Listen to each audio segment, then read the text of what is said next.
ನಮಸ್ಕಾರ ವೀಕ್ಷಕರೇ, ಶುಭೋದಯ. ಮುದ್ರಾ ಮೆಡಿಸಿನ್ ಕಾರ್ಯಕ್ರಮಕ್ಕೆ ನಿಮ್ಮೆಲ್ಲರಿಗೂ ಆತ್ಮೀಯ ಸ್ವಾಗತ. ನಾನು ಶ್ರುತಿ.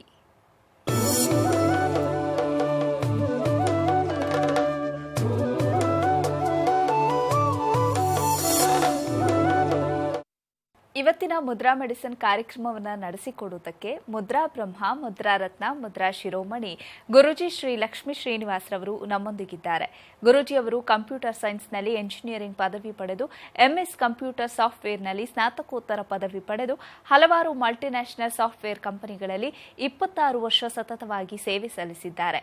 ಗುರೂಜಿಯವರು ವೇದ ವಿಜ್ಞಾನ, ಜ್ಯೋತಿಷ್ಯ ಶಾಸ್ತ್ರ ಹಾಗೂ ಪುರಾತನ ಮುದ್ರಾ, ಮಂತ್ರ, ಯಂತ್ರ, ತಂತ್ರಶಾಸ್ತ್ರಗಳಲ್ಲಿ ಸಂಶೋಧನೆ ನಡೆಸಿ ಔಷಧಿ ರಹಿತ ಜೀವನ ನಡೆಸುವುದು ಹೇಗೆ ಹಾಗೂ ಮನೆಗೊಬ್ಬ ವೈದ್ಯನಾಗುವುದು ಹೇಗೆ ಅಂತ ತಿಳಿಸಿಕೊಡ್ತಾ ಬಂದಿದ್ದಾರೆ. ಇದಲ್ಲದೆ ಭೂತ, ಪ್ರೇತ, ಮಾಟ, ಮಂತ್ರ, ತಂತ್ರಗಳ ಬಗ್ಗೆ ಸಂಶೋಧನೆ ನಡೆಸಿ ಮನೆಗೊಬ್ಬ ಮಾಂತ್ರಿಕ ಮತ್ತು ತಾಂತ್ರಿಕನಾಗುವುದು ಹೇಗೆ ಅಂತ ತಿಳಿಸಿಕೊಡ್ತಾ ಬಂದಿದ್ದಾರೆ. ಗುರೂಜಿಯವರು ಹಲವಾರು ಪುಸ್ತಕಗಳನ್ನು ಬರೆದು ಸಮಾಜಕ್ಕೆ ಜ್ಞಾನಾರ್ಜನೆ ಮಾಡಿದ್ದಾರೆ.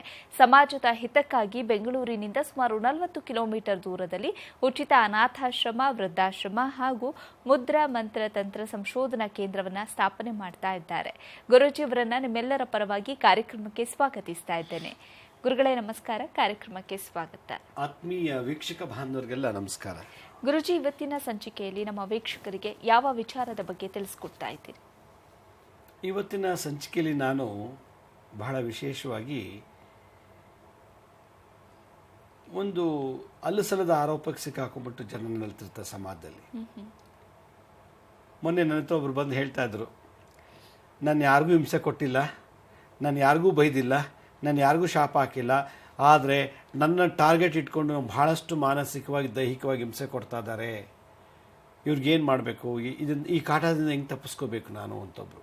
ಪಾಪ ಒಂದು ಹೆಂಗಸು, ಇವತ್ತು ನಾನು ಯಾರಿಗೂ ಹಿಂಸೆ ಕೊಟ್ಟಿಲ್ಲ, ಯಾರಿಗೂ ಶಾಪ ಹಾಕಿಲ್ಲ, ಯಾರಿಗೂ ಬೈದಿಲ್ಲ, ಯಾರಿಗೂ ಹೊಡೆದಿಲ್ಲ, ಆದರೆ ಎಲ್ಲ ಇವಳಿಂದನೇ ಆಯಿತು ಅಂತ ನನ್ನ ಮೇಲೆ ಆರೋಪ ಹೊರಿಸಿ ನನಗೆ ಮಾನಸಿಕವಾಗಿ, ದೈಹಿಕವಾಗಿ ಹಿಂಸೆ ಕೊಡ್ತಾ ಇದ್ದಾರೆ. ಇದರಿಂದ ಬಿಡುಗಡೆ ಆಗೋದು ಹೇಗೆ ಅಂಥೇಳಿ. ಮೊನ್ನೆ ಇನ್ನೊಂದು ಬಂದು ಹೇಳ್ತಾರೆ, ಗಂಡ ಹೆಂಡತಿ, ನೋಡಿ ನಾವು ಒಳ್ಳೆ ಜನ ಅಂಥೇಳಿ ನಮ್ಗೆ ಗೊತ್ತಿರೋರು, ನಮ್ಮ ಸಂಬಂಧಿಕರು, ಭಾಳ ಹತ್ತು ಸಂಬಂಧದವರು ಅಂಥೇಳಿ ನಾವು ನನ್ನ ಮಗಳನ್ನು ಕೊಟ್ಟು ಮದುವೆ ಮಾಡಿಬಿಟ್ಟು ಮದುವೆ ಆದ 3 ತಿಂಗಳ ತನಕ ಚೆನ್ನಾಗಿದ್ದರು. 4ನೇ ತಿಂಗಳಾದಮೇಲೆ ಇವಳು ಯಾವಾಗ ಬಂದು ನಮ್ಮ ಮನೆಗೆ, ಇವಳು ಕಾಲಿಟ್ಟ ಮೇಲೆ ನಮ್ಮ ಮನೆ ಹಿಂಗಾಯಿತು, ಇವಳು ಸರಿ ಇಲ್ಲ ಅಂಥೇಳಿ ನನ್ನ ಮಗಳು 4 ತಿಂಗಳೊಳಗೆ ಆ ಸಂಸಾರದಲ್ಲಿ ಯಾರಿಗೂ ಬೈದಿಲ್ಲ, ಯಾರಿಗೂ ಹೊಡೆದಿಲ್ಲ, ಯಾರಿಗೂ ಶಾಪ ಹಾಕಿಲ್ಲ, ಯಾರಿಗೂ ಹಿಂಸೆ ಕೊಟ್ಟಿಲ್ಲ. ಆದರೆ ಅತ್ತೆ, ನಾದಿ, ಮಾವ ಎಲ್ಲ ಆ ಸೊಸೆಗೆ ಭಾಳಷ್ಟು ಹಿಂಸೆ ಕೊಡ್ತಾರಂತೆ 4 ತಿಂಗಳಲ್ಲಿ. ಮದುವೆ ಆಗಿ 4 ವರ್ಷ ಆಗಿದ್ರೆ ಹೋಗ್ಲಿಪ್ಪ, ಏನೋ ಹುಡುಗಿ ಬೈದಿರ್ಬೋದು, ಹೊಡೆದಿರ್ಬೋದು, ಯಾರಿಗೂ ಅತ್ತೆ ಮಾವನಿಗೆ ಹಿಂಸೆ ಕೊಟ್ಟಿರ್ಬೋದು ಅಂತ. ನಾನು ಯಾರಿಗೂ ಹಿಂಸೆ ಕೊಟ್ಟಿಲ್ಲ, ಯಾರಿಗೂ ಬೈದಿಲ್ಲ, ನಾನು ಇನ್ನೂ ಅರ್ಥನೇ ಮಾಡ್ಕೊಂಡಿಲ್ಲ ಅವ್ರ ಮನೇಲಿ. ನಮ್ಮ ಅತ್ತೆ ಹೆಂಗಿದ್ದಾಳೆ, ನಮ್ಮ ಮಾವ ಹೆಂಗಿದ್ದಾನೆ, ನನ್ನ ನಾದಿನಿ ಹೆಂಗಿದ್ದಾಳೆ, ನನ್ನ ಗಂಡ ಹೆಂಗಿರ್ತಾನೆ, ಇನ್ನೂ ಅರ್ಥ ಮಾಡ್ಕೊಳ್ಳೋಕ್ಕೆ ಆಗಿಲ್ಲ 4 ತಿಂಗಳಲ್ಲಿ. ಆಗಲೇ ನನಗೆ ಅತ್ತೆ, ನಾದಿನಿ, ಮಾವ ಎಲ್ಲ ನೀನು ಸರಿ ಇಲ್ಲ, ಹಾಗೆ ಹೀಗೆ, ನೀನು ಯಾಕೆ ಮದುವೆ ಮಾಡ್ಕೊಂಬಿಟ್ವ ಏನೋ ನಾವು, ನಿಮ್ಮಪ್ಪ ಸರಿ ಇಲ್ಲ, ನೀನು ಕೆಲ್ಸಕ್ಕೆ ಹೋಗಬೇಡ, ನಿನ್ನ ತೊಳೆದೋಳು ಈ ತೊಳೆದೋಳು ಹಂಗೆ ಅಂತ ಭಾಳ ಮಾನಸಿಕವಾಗಿ, ದೈಹಿಕವಾಗಿ ಹಿಂಸೆ ಕೊಡ್ತಾ ಇದ್ದಾರೆ ನನ್ನ ಮಗಳಿಗೆ. ನಾವು ಡೈವರ್ಸ್ ಕೊಟ್ಬಿಡೋದಾ ಅಥವಾ ನಾವು ಅಲ್ಲೇ ನನ್ನ ಮಗಳು ಕಂಟಿನ್ಯೂ ಮಾಡಬೋದಾ ಅಂತ. ಇದು ಒಂದೇ. 3ನೇ ಎಕ್ಸಾಂಪಲ್ಲು, ಆಫೀಸಲ್ಲಿ ಒಬ್ಬ ಸಾಫ್ಟ್ವೇರ್ ಇಂಜಿನಿಯರು ಕಂಪ್ನಿಲಿ ದಿನ ಭಾಳ ಹಾನೆಸ್ಟಾಗಿ ಕೆಲಸ ಮಾಡ್ಕೊಂಡು ಹೋಗ್ತಿದ್ದಾನೆ. ಅದೇ ಕಂಪ್ನಿಗೆ 6 ವರ್ಷದಿಂದ ಕೆಲಸ ಮಾಡ್ತಿದ್ದಾನೆ. ಬೆಳಗ್ಗೆ ಹೋಗೋದು, ಆಫೀಸ್ಗೆ ಹೋಗೋದು, ಅವ್ನಿಗೇನು ಅಸೈನ್ ಮಾಡಿರೋ ಕೆಲಸ ಮಾಡೋದು, ವಾಪಸ್ ಬಂದುಬಿಡೋದು. ಆದರೆ ಅವ್ನು ಮಾಡೋ ಒಂದು ಕೆಲಸ ಏನಿದೆಯೋ ಭಾಳ ಶ್ರದ್ಧೆಯಿಂದ, ಭಾಳ ಭಕ್ತಿಯಿಂದ ಮಾಡ್ಕೊಂಡು ಬರ್ತಾ ಇದ್ದಾನೆ. ಯಾರಿಗೂ ಅವ್ನು ತೊಂದರೆ ಕೊಟ್ಟಿಲ್ಲ, ಯಾರಿಗೂ ಬೈದಿಲ್ಲ, ಯಾರಿಗೂ ಹಿಂಸೆ ಮಾಡಿಲ್ಲ, ಎಂಥದೂ ಇಲ್ಲ. ಆದರೆ ಯಾವುದೋ ಒಂದು ಪ್ರಾಜೆಕ್ಟಲ್ಲಿ ಸ್ವಲ್ಪ ತಪ್ಪಾಯಿತು, ಏನೋ ಎಡವಟ್ಟಾಯಿತು, ಎಲ್ಲ ಇವ್ರ ಮೇಲೆ ತಂದು ಹಾಕ್ಬಿಟ್ಟಿದ್ದಾರಂತೆ. ಇವನಿಂದಲೇ ಆಗಿದ್ದು ಆ ಪ್ರಾಜೆಕ್ಟು, ಇವನಿಂದಲೇ ನಷ್ಟ ಆಗಿದ್ದು, ಇವನಿಂದಲೇ ಪ್ರಾಜೆಕ್ಟ್ ವರ್ಕ್ ಆಗ್ತಿಲ್ಲ, ಇವನಿಂದಲೇ ಎಲ್ಲ ಆಯಿತು ಅಂತೇಳಿ. ಪಾಪ ಅವ್ನು ಮಾಡಿರೋ ಕೆಲಸದಲ್ಲಿ ಯಾವುದೂ ದೋಷ ಇಲ್ಲ. ಯಾವುದೋ ಒಂದು ಸಣ್ಣ ಮೀಟಿಂಗ್ ಹೋಗೋಕ್ಕಾಗಿಲ್ಲ ಅವನಷ್ಟೇ, ನನ್ನ ಅವಶ್ಯಕತೆ ಇಲ್ಲ, ನಂದು ಇನ್ವಾಲ್ವ್ಮೆಂಟ್ ಇಲ್ಲ ಮೀಟಿಂಗ್ ಅಂತ ಹೋಗಿಲ್ಲ ಅವನು. ಆದರೆ ನಾನು ಒಬ್ರಿಗೆ ಬೈದಿಲ್ಲ, ಒಬ್ರಿಗೆ ಹಿಂಸೆ ಕೊಟ್ಟಿಲ್ಲ, ಒಬ್ರಿಗೆ ಶಾಪ ಹಾಕಿಲ್ಲ, ಒಬ್ರಿಗೆ ಏನೂ ಮಾಡಿಲ್ಲ, ಆದರೆ ಇಡೀ ಪ್ರಾಜೆಕ್ಟ್ ಲಾಸ್ ಆಯಿತು ಅಂತೇಳಿ ನನ್ನ ಕೆಲಸದಿಂದ ತೆಗಿತಾ ಇದ್ದಾರೆ, ನನಗೆ ತೊಂದರೆ ಕೊಡ್ತಾ ಇದ್ದಾರೆ ಅಂತ ಪಾಪ ಸಾಫ್ಟ್ವೇರ್ ಇಂಜಿನಿಯರ್ ಬಂದು ಕೇಳ್ತಾ ಇದ್ದಾನೆ. ಇನ್ನೊಂದು ಕಡೆ ಮನೆ ಖಾಲಿ ಮಾಡಿಕೊಡಿ ಅಂತ ಕೇಳಿದ್ದಕ್ಕೆ ನಮಗೆ ಮನೆ ಖಾಲಿ ಮಾಡಿ, ನಮ್ಮ ಮಗಳದು ಮದುವೆ ಇದೆ, ಮದುವೆ ಸಮಯ ಬಂದು ಜನ ಜಾಸ್ತಿ ಬರ್ತಾರೆ, ಅದಕ್ಕೆ ನಾವು ಮನೆ ಖಾಲಿ ಮಾಡಬೇಕು, ನೀವು 3 ತಿಂಗಳು ಟೈಮ್ ಕೊಡ್ತೀವಿ, ಮನೆ ಖಾಲಿ ಮಾಡಿಬಿಡಿ ಅಂತ ಹೇಳಿದಷ್ಟೇ. ಆ ಟೆನೆಂಟ್ಗೆ ಬೈದಿಲ್ಲ, ಹೊಡೆದಿಲ್ಲ, ಶಾಪ ಹಾಕಿಲ್ಲ, ಹಿಂಸೆ ಮಾಡಿಲ್ಲ. ಅವರು ನಾನು ಮನೆ ಖಾಲಿ ಮಾಡಲ್ಲ, ನಾನು ಈಗಲೇ ಮಾಡೋಕ್ಕಾಗಲ್ಲ, ನೀವು ಈಗಲೇ ಮಾಡಬೇಕು ಅಂದರೆ ನನಗೆ 20 ಲಕ್ಷ ಕೊಡಿ, ಇಲ್ಲ ನಾನು ಬಾಡಿಗೆನೂ ಕೊಡಲ್ಲ, ಮನೆಯೂ ಖಾಲಿ ಮಾಡೋದು, ಏನು ಮಾಡ್ತೇವೆ ಹೋಗು, ಕೋರ್ಟ್ಗೆ ಹೋಗ್ತೇವೆ ಹೋಗು, ಪೊಲೀಸ್ ಸ್ಟೇಷನ್ಗೆ ಹೋಗ್ತೇವೆ ಹೋಗು. ಈ ಥರ ಇಲ್ಲಿ ಏನಾಗಿದೆ ಅಂತಂದರೆ ಪಾಪ ಈ ಥರದ್ದು ಬಹಳ ನಡೀತಾ ಇದೆ ಸಮಾಜದಲ್ಲಿ. ಪಾಪ ಇನ್ನೋಸೆಂಟ್ಸ್ಗಳೆಲ್ಲ ಬಹಳ ಈ ಅಪವಾದ ಹಿಂಸೆಗಳು ತಡ್ಕೊಳಕ್ಕಾಗದೆ ಆತ್ಮಹತ್ಯೆ ಮಾಡ್ಕೊಂಡಿದ್ದುಂಟು, ಮನೆ ಬಿಟ್ಟು ಹೋಗಿರೋದುಂಟು. ಮತ್ತು ಅವ್ರಿಗೆ ಬದುಕಕ್ಕೆ ಈ ಥರ ಒಂದು ಎನ್ವೈರ್ಮೆಂಟಲ್ಲಿ ಇರೋಕ್ಕಾಗದಾಗ ಹುಚ್ಚರಾಗಿದ್ದಾರೆ ಎಷ್ಟೋ ಜನ ನಿಮಾನ್ಸ್ಗೆ ಅಡ್ಮಿಟ್ ಆಗಿದ್ದಾರೆ. ಅತ್ತೆ ಕಾಟ, ನಾದಿನಿ ಕಾಟ, ಗಂಧನ ಕಾಟ, ಮೈದ್ರ ಕಾಟ, ಇಲ್ಲ ಅವನಿಲ್ಲ ಅಂದರೆ ಆಫೀಸಲ್ಲಿ, ಅಲ್ಲಿಲ್ಲ ಅಂದರೆ ಬಿಸ್ನೆಸ್ಸಲ್ಲಿ. ನಾನು ಏನು ತಪ್ಪು ಮಾಡಿಲ್ಲ, ಯಾರಿಗೂ ಶಾಪ ಹಾಕಿಲ್ಲ, ಯಾರಿಗೂ ಬೈದಿಲ್ಲ, ಯಾರಿಗೂ ತೊಂದರೆ ಕೊಟ್ಟಿಲ್ಲ, ನನ್ನ ಯಾಕೆ ಟಾರ್ಗೆಟ್ ಮಾಡ್ತಾರೆ, ನನಗೆ ಯಾಕೆ ಬೈತಾರೆ, ನನಗೆ ಯಾಕೆ ಹಿಂಸೆ ಕೊಡ್ತಾರೆ ಅನ್ನೋ ಒಂದು ದೊಡ್ಡ ಯಕ್ಷ ಪ್ರಶ್ನೆ ಇವತ್ತು. ಈ ಥರ ಕೋಟ್ಯಾಂತರ ಜನ ಜಗತ್ತಿನಲ್ಲಿದ್ದಾರೆ. ಅದು ಆಫೀಸಲ್ಲೇ ಇರ್ಬೋದು, ಬಿಸ್ನೆಸ್ಸಲ್ಲೇ ಇರ್ಬೋದು, ಮನೆ ಒಳಗೆ ಇರ್ಬೋದು.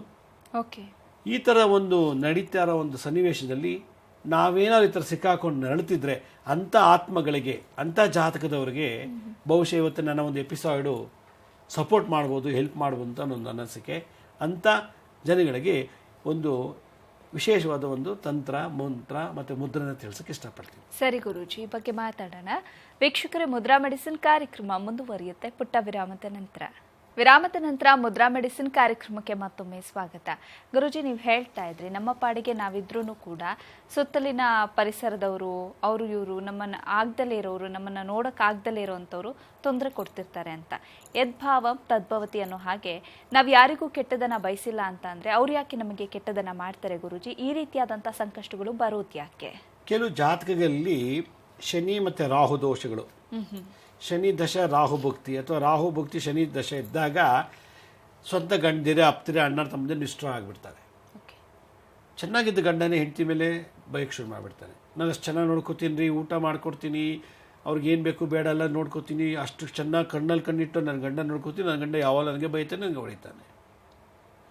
ನನ್ನ ಹೆಂಡ್ತಿನ ಭಾಳ ಪಂಚಪ್ರಾಣ, ನನ್ನ ಹೆಂಡ್ತಿಗೆ ಏನು ಬೇಕೆಲ್ಲ ಕೊಡಿಸ್ತೀನಿ, ಎಲ್ಲ ಕಡೆ ಕರ್ಕೊಂಡು ಹೋಗ್ತೀನಿ, ಎಲ್ಲ ಮಾಡ್ತೀನಿ. ಯಾಕೋ ನನ್ನ ಹೆಂಡ್ತಿ ಗರಂ ಬಂತಾಳೆ ನನ್ನ ಮೇಲೆ ಎಲ್ಲದೆಲ್ಲ ಆರೋಪ ಮಾಡ್ತಾಳೆ. ಏನಕ್ಕೆ ಅನ್ನೋದು ಬರ್ತದೆ. ಮಕ್ಕಳು ನೋಡಿದ್ರೆ ನಾನು ಹೊಡಿಯಲ್ಲ, ಬೈಯಲ್ಲ, ಹಿಂಸೆ ಮಾಡಲ್ಲ, ಶಾಪ ಕೊಡಲ್ಲ, ನನ್ನ ಮಕ್ಕಳೇ ನನಗೆ ಶತ್ರು ಆಗಿದ್ದಾರೆ ಅಂತೀವಿ ನಾವು. ಇನ್ನೊಂದು, ನನ್ನ ವ್ಯಾಪಾರದಲ್ಲಿ ನಮ್ಮ ಕಸ್ಟಮರ್ಸ್ ಎಷ್ಟು ಚೆನ್ನಾಗಿ ಪ್ರೀತಿಸ್ತೀನಿ, ನನ್ನ ಕಸ್ಟಮರ್ಸ್ ಎಷ್ಟು ಚೆನ್ನಾಗಿ ಕೇರ್ ತೊಗೋತೀನಿ, ನಮ್ಮ ಕಸ್ಟಮರ್ಸೇ ನಂಗೆ ತೊಂದರೆ ಕೊಡ್ತಾರೆ, ನನ್ನ ಕೊಲೀಗ್ಸೇ ನಂಗೆ ತೊಂದರೆ ಕೊಡ್ತಿದ್ದಾರೆ, ನನ್ನ ಆಫೀಸಲ್ಲೇ ಇಷ್ಟೊಂದು ತೊಂದರೆಗಳಿದೆ ಅಂತ ಎಲ್ಲ ಹೇಳ್ತಾರೆ. ಇದು ಬಹಳ ಒಂಥರ ವೈರಸ್ ಥರ ಇವತ್ತು ಸಮಾಜದಲ್ಲಿ ನಡೀತಾ ಇದೆ, ಒಂಥರ ಇನ್ಫೆಕ್ಷನ್ ಇದೆ ಎಲ್ಲ ಕಡೆ. ನನ್ನ ಹತ್ರ ದಿನಕ್ಕಿಲೋ ಸುಮಾರು ಕೇಸ್ ಬರ್ತದೆ. ಇದು ಈ ಥರ ಇದ್ದಾಗ ಏನು ದೋಷ ಇರ್ಬೋದು? ಶನಿ ರಾಹು, ಶನಿ ನಿಷ್ಠೂರಕಾರಕ, ವೈರಾಗ್ಯಕಾರಕ.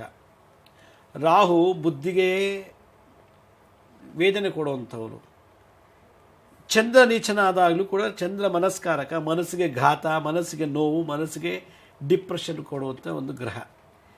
ಯಾವಾಗ ಈ ರಾಹು ಶನಿ ಚಂದ್ರರು ಸಂಯೋಗದಲ್ಲಾದಾಗ ನಮ್ಮ ಇಲ್ಲ ಸಲ್ಲದ ನಿಷ್ಠುರಗಳು, ಇಲ್ಲ ಸಲ್ಲದ ಅಪವಾದನೆಗಳು, ಇಲ್ಲ ಸಲ್ಲದ ಅಪಪ್ರಚಾರಗಳು ಬಂದುಬಿಡುತ್ತೆ. ಏನ್ರಿ ಅವನು ಯಾರ ಜೊತೆ ಓಡಾಡ್ತಿದ್ದಾನೆ ರೀ, ಅವ್ನಿಗೇನು ರೀ, ಅವಳ ಜೊತೆ ಓಡಾಡ್ತಾನೆ, ಇವಳ ಜೊತೆ ಓಡಾಡ್ತಾನೆ ಅವನು ಅಂತ ಹೇಳ್ತಾರೆ. ಪಾಪ ಅವನು ಯಾವ್ದಲ್ಲೂ ಓಡಾಡೋದಿಲ್ಲ, ನೋಡಿಲ್ಲ, ಪ್ರೂಫ್ ಇಲ್ಲ, ಎಂಥದಿಲ್ಲ, ಆದರೆ ಸುಮ್ಮನೆ ಅಲ್ಲ ಸಲ್ಲದ ಆರೋಪಗಳು, ನಿಂದನೆಗಳು, ಅಪಪ್ರಚಾರಗಳು ಇದೆಲ್ಲ ನಡೀತಾ ಇರ್ತದೆ. ಈ ಥರ ಯಾವಾಗ ನಡೀತದೋ ಅವಾಗ ನಮ್ಮಲ್ಲಿ ತಿಳ್ಕೋಬೇಕು, ಇದು ಶನಿ ಮತ್ತು ರಾಹು ಚಂದ್ರ ಸಂಯೋಗದಲ್ಲಿ ಆಗ್ತಾ ಅಂಥದ್ದು. ಶನಿ ಮನಸ್ಕಾರಕ, ಮನಸ್ಸಿಗೆ ನಾವು ಯಾವುದು ಹಚ್ಕೋಬಾರ್ದು. ಚಂದ್ರ ಮನಸ್ಸಿಗೆ ಡ್ಯಾಮೇಜ್ ಮಾಡಿದಾಗ ಶನಿ ಏನು ಮಾಡ್ತಾನೆ, ಅದು ಇನ್ನೂ ಹೆಚ್ಚೆಚ್ಚಿಗೆ ಮಾಡೋಕೆ ಮಾಡ್ತಾನೆ. ರಾಹು ಅದಕ್ಕೆ ಮಸಾಲೆ ಹಾಕ್ತಾನೆ. ಮಸಾಲೆ ಅಂದ್ರೇನು? ಇನ್ನೊಂದಷ್ಟು ಒಂದು ಇಷ್ಟುದ್ದ ಒಂದು ನೆಪಕ್ಕೆ ಇನ್ನೊಂದು 10 ನೆಪಗಳು ಹಾಕೋದು.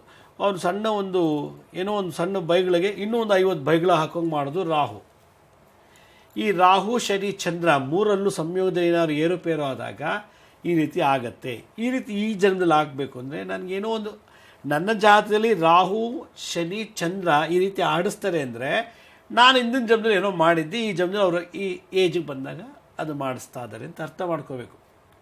ಅಂದ್ರೇನು, ವಿಶ್ವಾಸಘಾತ ಏನಾದ್ರು ನಾನು ಹೋದ ಜನ್ಮದಲ್ಲಿ ಮಾಡಿದರೆ ಆ ವ್ಯಕ್ತಿ ಈ ಬರ್ತಲ್ಲಿ ರೀಬರ್ತ್ ಆಗಿ ಆ ರಿವೇಂಜನ್ನು ಈ ರೀತಿ ತಗೋತಾನೆ. ಅದನ್ನು ಹೋದ ಜನ್ಮದ ಒಂದು ದ್ವೇಷ ಈ ಜನ್ಮದಲ್ಲಿ ಎಲ್ಲೋ ಹುಟ್ಟಿರ್ತಾನೆ, ಎಲ್ಲೋ ಬೆಳಿತಾನೆ, ಕೊನೆ ನಮ್ಮ ಜೊತೆ ಸಂಪರ್ಕಕ್ಕೆ ಬರ್ತಾನೆ. ಫ್ರೆಂಡ್ ಆಗ್ಬೋದು, ಗಂಡ ಆಗ್ಬೋದು, ಹೆಂಡತಿ ಆಗ್ಬೋದು, ಅಥವಾ ಅತ್ತೆ ಮಾವದ ರೂಪದಲ್ಲಿ ಬರ್ಬೋದು. ಯಾವುದೋ ರೂಪದಲ್ಲಿ ಬಂದು ಆ ನಿಷ್ಠೂರವನ್ನು ಮಾಡಿದಂಥ ಹೋದ ಜನ್ಮದ್ದು ವಿಶ್ವಾಸಕ್ಕೆ ಧಕ್ಕೆ ತಂದಂಥ ಸಂದರ್ಭದಲ್ಲಿ ಈ ಜನ್ಮದಲ್ಲಿ ಇದೆಲ್ಲ ಬರಲೇಬೇಕು, ನಡೀಲೇಬೇಕು. ಆ ಜಾತಕಕ್ಕೆ ಹೋದ ಜನ್ಮದಲ್ಲಿ ಈ ಜಾತಕ ಯಾರ್ಯಾರು ಡ್ಯಾಮೇಜ್ ಮಾಡಿದ್ನೋ ಈ ಬರ್ತಲ್ಲಿ ಇವೆಲ್ಲ ಶುರುವಾಗುತ್ತೆ. ಎಲ್ಲರೂ ಹೇಳ್ತಾರೆ ನಾನು ಯಾರಿಗೂ ಬೈದಿಲ್ಲ ಇದಿಲ್ಲ. ಇದು ಒಂದು. ಎರಡನೇದು, ನಮಗೆ ಯಾರೂ ನಮ್ಗೆ ಹಿಂಸೆ ಕೊಟ್ಟಿಲ್ಲ, ಯಾರಿಗೂ ಬೈದಿಲ್ಲ, ಯಾರಿಗೂ ಶಾಪ ಹಾಕಿಲ್ಲ, ಯಾರಿಗೂ ಹೊಡೆದಿಲ್ಲ, ಆದರೆ ನನ್ನ ಮೇಲೆ ಎಲ್ಲ ಶತ್ರುಗಳಾಗಿದ್ದಾರೆ ಅಂತಂದರೆ ಇದಕ್ಕೆ ವಿದ್ಯುತ್ ಪ್ರಯೋಗ ಅಂತ ಕರೀತಾರೆ. ವಿದ್ಯುತ್ ಪ್ರಯೋಗ ಇದೊಂದು ಮಾಟ ಮಂತ್ರಗಳು, ಇದು ಒಂದು ಪ್ರಯೋಗ ಇದೆ. ಓಕೆ.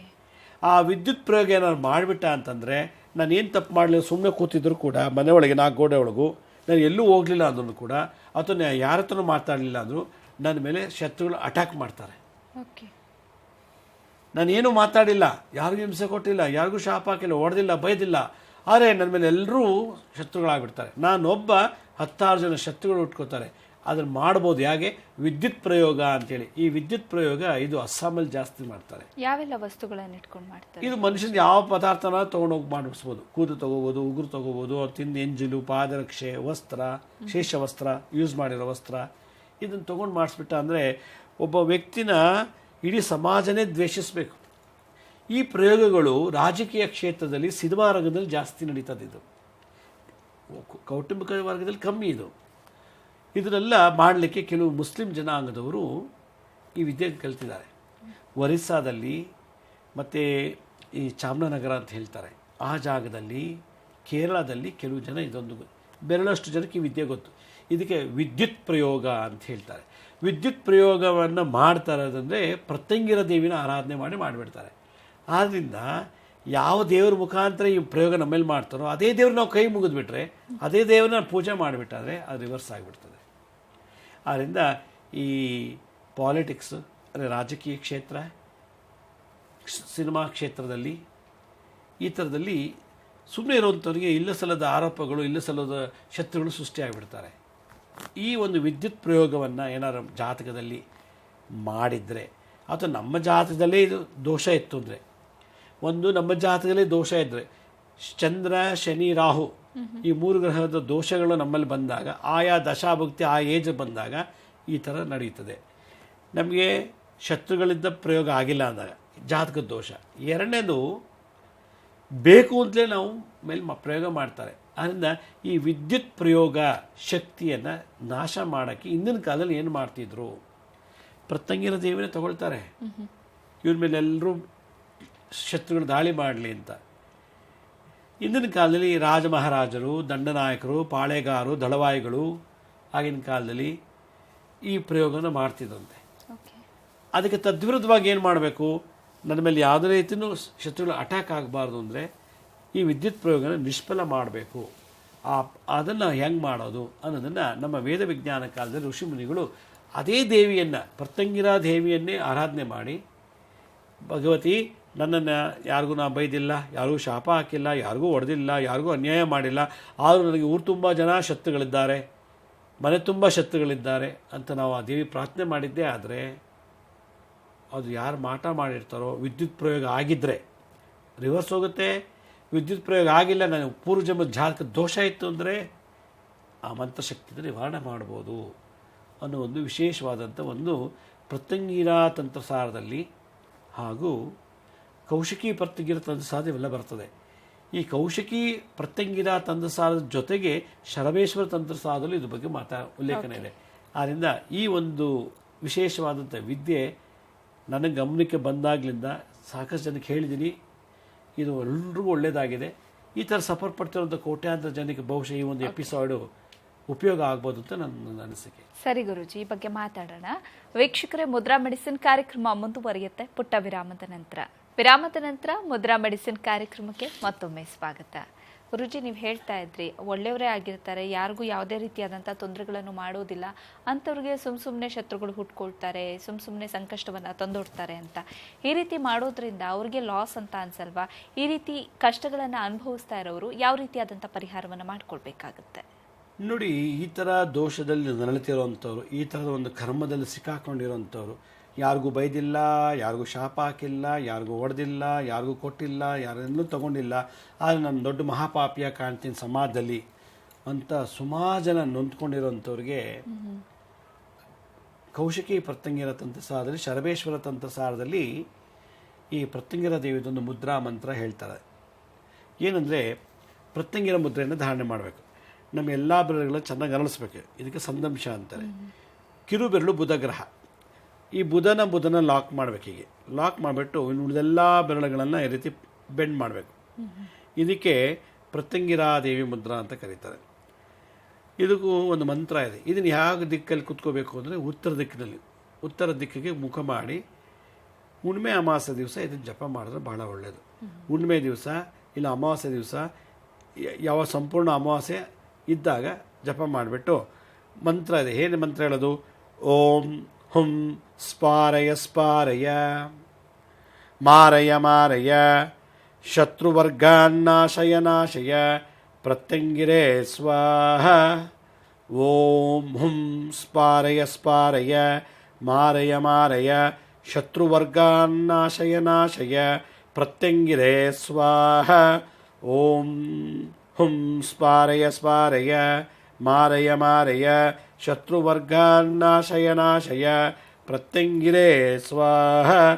ಓಂ ಹುಂ ಸ್ಪಾರಯ ಸ್ಪಾರಯ ಮಾರಯ ಮಾರಯ ಶತ್ರುವರ್ಗಾನ್ನಾಶಯ ನಾಶಯ ಪ್ರತ್ಯಂಗಿರೇ ಸ್ವಾಹ ಅನ್ನೋ ಮಂತ್ರ ಹೇಳಬೇಕು. ಈ ಮಂತ್ರ ಈ ಮುದ್ರಧಾರಣೆ ಮಾಡಿ ಹೇಳಬೇಕು. ಓಂ ಹುಂ ಸ್ಪಾರಯ ಸ್ಪಾರಯ ಮಾರಯ ಮಾರಯ. ಯಾರು ನನ್ನ ಬಗ್ಗೆ ಇಲ್ಲಸಲ್ಲದ ಆರೋಪಗಳನ್ನು ಮಾಡ್ತಿದ್ದಾರೋ, ನನ್ನನ್ನು ತುಂಬ ಕಾಡಿಸ್ತಾರೋ ಅಂಥವನ್ನ ಸ್ಮರಿಸಿ ಎಳ್ಕೋ, ಗ್ರಹಿಸು. ಸ್ಮಾರಯ ಸ್ಮಾರಯ ಮಾರಯ ಮಾರಯ. ಅವ್ರು ಕೂತರು ನಿಂತರು ಮನಸ್ಸನ್ನು ನೆಮ್ಮದಿ ಕೊಡಬೇಡ, ಭಯ ಹುಟ್ಟಿಸು, ದುಗುಡ ಹುಟ್ಟಿಸು, ಅವ್ರಿಗೆ ತೊಂದರೆ ಮಾಡು. ಮಾರಯ ಅಂದರೆ ಹೊಡಿ. ಶತ್ರುವರ್ಗನ, ಅಂಥ ಶತ್ರುಗಳು ಏನಾದ್ರು ಗುಂಪಲ್ಲಿದ್ದರೆ, ಅಂಥ ವರ್ಗ, ಅಂಥ ಕೆಟಗರಿಯನ್ನೇ ನಾಶಯ ನಾಶಯ ಪ್ರತ್ಯಂಗಿರೇ ಸ್ವಾಹ ಅಂಥೇಳಿ. ಅದರಿಂದ ಈ ಮುದ್ರೆಯನ್ನು ಮಾಡಿ ನಾನು ಹೇಳೋವಂಥ ಮಂತ್ರನ ಹುಣ್ಣಿಮೆ ಅಮಾವಾಸ್ಯೆ ಒಂದು ಅರ್ಧ ಗಂಟೆ ಕೂತ್ಬಿಟ್ಟ ಹೇಳಿಬಿಟ್ಟ ಅಂದರೆ ಅರ್ಧ ಗಂಟೆ ಒಂದು 100 ಗಂಟೆ ಆಗುತ್ತೆ.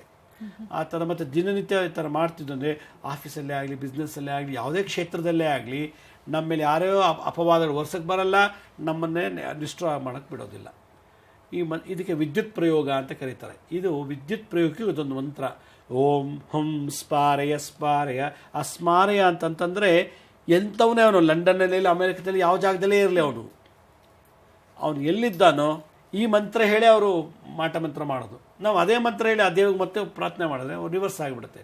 ಓಂ ಹುಂ ಸ್ಪಾರಯ ಸ್ಪಾರಯ ಮಾರಯ ಮಾರಯ ಶತ್ರುವರ್ಗಾನ್ನಾಶಯ ನಾಶಯ ಪ್ರತ್ಯಂಗಿರೇ ಸ್ವಾಹ ಅನ್ನೋ ಮಂತ್ರ ಜಪ ಮಾಡ್ತಾಯಿದ್ರೆ ಇಮ್ಮಿಡಿಯೇಟಾಗಿ ಮೈಯೆಲ್ಲ ಬೆವರು ಬರುತ್ತೆ ಮತ್ತು ಸಿಕ್ಕಾಬಟ್ಟೆ ಭಾರ ಆಗುತ್ತೆ ಬಾಡಿ. ಯಾವಾಗ ಬೆವರು ಬಂತು, ಬಾಡಿ ಭಾರ ಆಯಿತು, ಈ ಮಂತ್ರ ವರ್ಕ್ ಆಗ್ತಿದೆ. ಮತ್ತು ಯಾರ್ಯಾರು ನಮ್ಮನ್ನು ಡಿಸ್ಟರ್ಬ್ ಮಾಡಬೇಕು, ಇವನು ದೊಡ್ಡ ಅಪರಾಧಿ ಅಂತ ನಾವು ತೋರಿಸ್ಬೇಕು ಅಂತ ಪ್ರಯೋಗ ಮಾಡಿರ್ತಾರೋ ವಿದ್ಯುತ್ ಪ್ರಯೋಗ, ಆ ವಿದ್ಯುತ್ ಪ್ರಯೋಗ ನಾಶ ಆಗುತ್ತೆ ಅಂತೇಳಿ ಇದು ಕೌಶಿಕ ಪ್ರತ್ಯಂಗಿರ ತಂತ್ರಸಾರದಲ್ಲಿ, ಶರಬೇಶ್ವರ ತಂತ್ರಸಾರದಲ್ಲಿ ಇದು ರಾಜ ಮಹಾರಾಜನ ಕಾಲದಲ್ಲಿ ಮಾಡ್ತಾಯಿದ್ರು. ಯಾಕೆಂದರೆ ಕಪ್ಪ ಕಾಣಿಕೆ ಕೊಡಲಿಲ್ಲ ಅಂದಾಗ, ಶತ್ರುಗಳು ತಮ್ಮ ಮೇಲೆ ಮುತ್ತಿಗೆ ಹಾಕಕ್ಕೆ ಬಂದಾಗ ಅವನ್ನ ಹೆಂಗಾರು ಮಾಡಿ ಅವ್ನು ವೀಕ್ ಮಾಡಿಬಿಟ್ಟು ರಾಜನ ಮುತ್ತಿಗೆ ಹಾಕ್ತಿದ್ರು. ಹೆಂಗಾರು ವೀಕ್ ಮಾಡಿಬಿಟ್ಟು ಅವನ ಕಪ್ಪ ಕಾಣಿಕೆ ತಗೋತಿದ್ರು. ಹೆಂಗಾರು ಮಾಡಿ ಅವನ ಆಸ್ತಿನ ಕಬಳಿಸ್ತಾಯಿದ್ರು. ದಂಡನಾಯಕರು, ಪಾಳ್ಯಗಾರರು ಹಿಂದಿನ ಕಾಲದಲ್ಲಿ ಇದನ್ನು ವಿದ್ಯುತ್ ಪ್ರಯೋಗ ಅಂತ ಮಾಡ್ತಿದ್ರು. ಇದು ಬಹಳ ವಿಶೇಷವಾದ, ಇವತ್ತು ನಡೀತಿದೆ ಇದು. ಈ ಪ್ರಯೋಗನ ಏನಾದ್ರು ನಮ್ಮಲ್ಲಿ ಮಾಡಿದರೆ ವಿದ್ಯುತ್ ಪ್ರಯೋಗ ಅಂತ ಇದಕ್ಕೆ ಹೆಸರು. ಇದೇನಾದ್ರು ಮಾಡಿದರೆ ಈ ಮಂತ್ರನೇ ಜಪ ಮಾಡಿಬಿಟ್ರೆ ಮಾಡಿದಂಥವನಿಗೆ ವಾಪಸ್ ಹೊಟ್ಟೋಗುತ್ತೆ. ಅವನು ಇಡೀ ಜಗತ್ತೇ ಅವನಿಗೆ ಶತ್ರುವಾಗಿ ಕಾಣ್ತದೆ. ಅದರಿಂದ ಇದ್ರದ್ದೇನು ಲಾಭ ಇಲ್ಲ. ಯಾರೂ ಶಾಶ್ವತ ಅಲ್ಲ ಜಗತ್ತಿನಲ್ಲಿ. ನಾನೊಂದು 5 ವರ್ಷ ಬದುಕಲ್ಲ, ನೀವೊಂದು 100 ವರ್ಷ ಬದುಕಲ್ಲ, ಅವನೊಂದು 1000 ವರ್ಷ ಬದುಕಲ್ಲ. ಸಾವು ಯಾವಾಗ ಬೇಕಾದ್ರೂ ಬರ್ಬೋದು.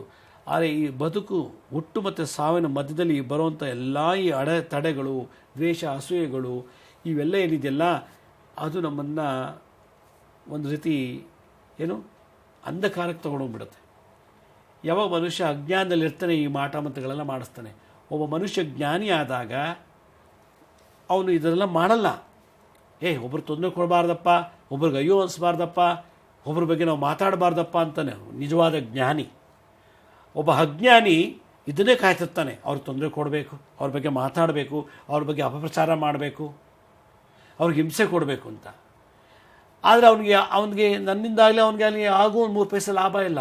ಅವ್ನು ಚಪ್ರ ತೀರಿಸ್ಕೊಳ್ತಾನೆ ಅಷ್ಟೇ. ಅವನಿಗೆ ನಾಲಿಗೆಯಲ್ಲಿ ರುಚಿ ತೋರಿಸ್ಕೊಳ್ತಾನೆ ನಿಮಗೆ ಬೈದು.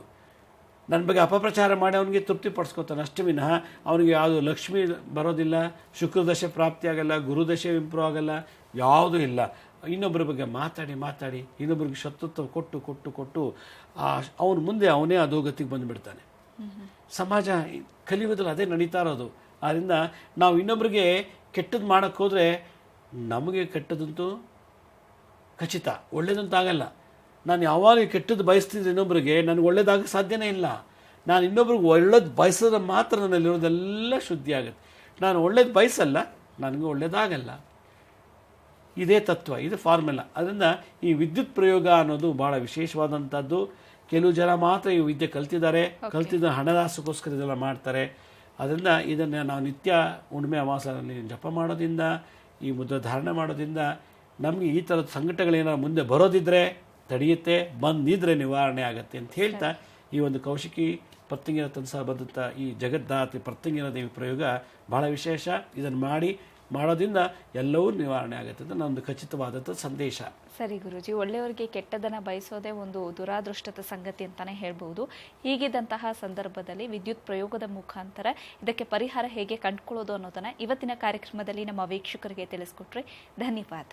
ಸಾಯಿರಾಮ್. ವೀಕ್ಷಕರೇ, ನೀವು ಕೂಡ ಗುರೂಜಿಯವರನ್ನ ನೇರವಾಗಿ ಭೇಟಿಯಾಗಬಹುದು. ಕಾರ್ಯಕ್ರಮದ ಕೊನೆಯಲ್ಲಿ ಗುರೂಜಿಯವರ ಕಚೇರಿಯ ವಿಳಾಸ ಹಾಗೆ ದೂರವಾಣಿ ಸಂಖ್ಯೆಗಳು ಬರುತ್ತೆ, ನೋಟ್ ಮಾಡ್ಕೊಳ್ಳಿ ಅಂತ ಹೇಳ್ತಾ ಇವತ್ತಿನ ಕಾರ್ಯಕ್ರಮವನ್ನು ಮುಗಿಸ್ತಾ ಇದ್ದೀನಿ. ನೋಡ್ತಾ ಇರಿ ಸರಳ ಜೀವನ, ಇದು ಮನುಕುಲದ ಒಳಿತಿಗಾಗಿ.